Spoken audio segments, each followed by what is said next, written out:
En juin 2022, le gouvernement camerounais avait annoncé son intention d'introduire l'e-visa à très court terme. Et on peut dire avec certitude que cela prendra effet dès la fin de ce mois d'avril 2023.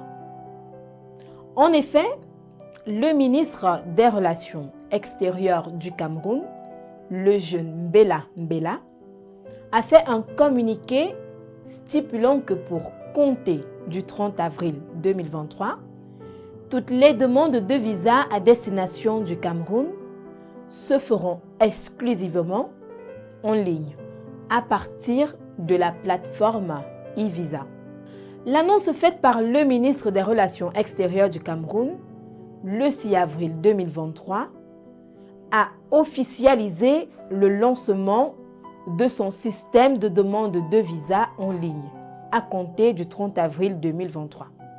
Il est simplement question de faire comprendre à l'opinion publique nationale et internationale qu'à partir de la fin du mois d'avril 2023, toutes les demandes de visa à destination du Cameroun se feront exclusivement en ligne à partir de la plateforme e-visa et non plus dans les ambassades comme auparavant.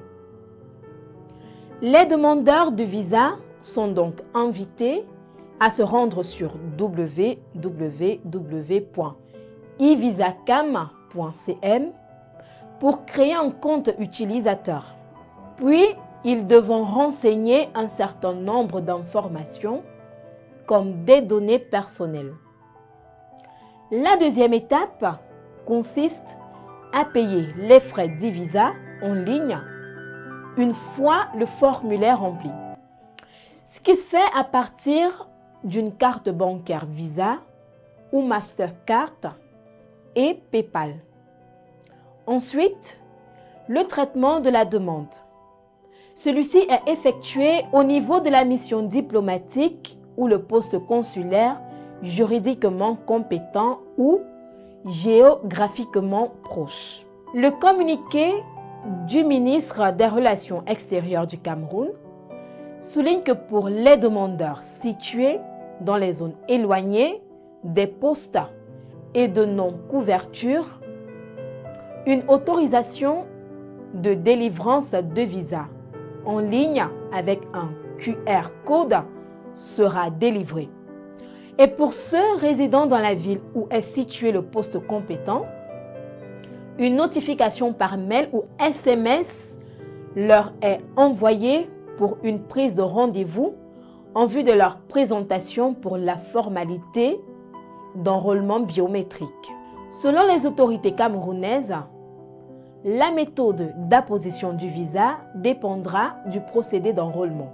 Le visa sera délivré soit à l'ambassade pour ceux ayant effectué un enrôlement consulaire au préalable, soit au poste frontière d'entrée au Cameroun pour les détenteurs d'autorisation de délivrance de visa en ligne. À en croire le ministre des Relations extérieures, cette réforme constitue la première étape vers la transformation numérique de l'appareil diplomatique du Cameroun. Le gouvernement veut rompre avec les paiements en cash dans le cadre de son projet de sécurisation des prestations consulaires. Et ce projet repose sur 3 principaux objectifs. Dans un premier temps, le renforcement du dispositif de sécurité. En d'autres termes, cette nouvelle technologie va permettre de centraliser et protéger les données enregistrées sur la plateforme numérique, contrôler le flux des entrées et des sorties sur le territoire par le déploiement des terminaux dans les points terrestres, maritimes, aériens et portuaires, et garantir la sécurité maximale des documents diplomatiques. Le deuxième objectif consiste en la réduction des distances à parcourir et les files d'attente dans les ambassades. Le troisième objectif repose sur le plan financier. Grâce à la digitalisation, le gouvernement pense que les recettes de l'État seront mieux sécurisées, car le paiement des prestations se fera désormais en ligne sur une plateforme dont le suivi permettra une gestion transparente de ces recettes conformément aux dispositions de la loi de finances pour l'exercice en son article 21.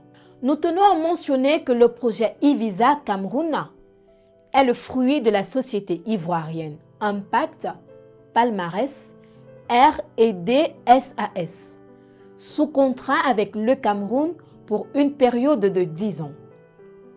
Cette société dirigée par le Béninois Giresse Justin Tella, professionnel de la sécurisation et de la sûreté de documents administratifs, tend à élargir son activité en dehors des visas électroniques sur vignette, sécurisés qui seront délivrés et proposés dans un premier temps qu'aux passagers aériens.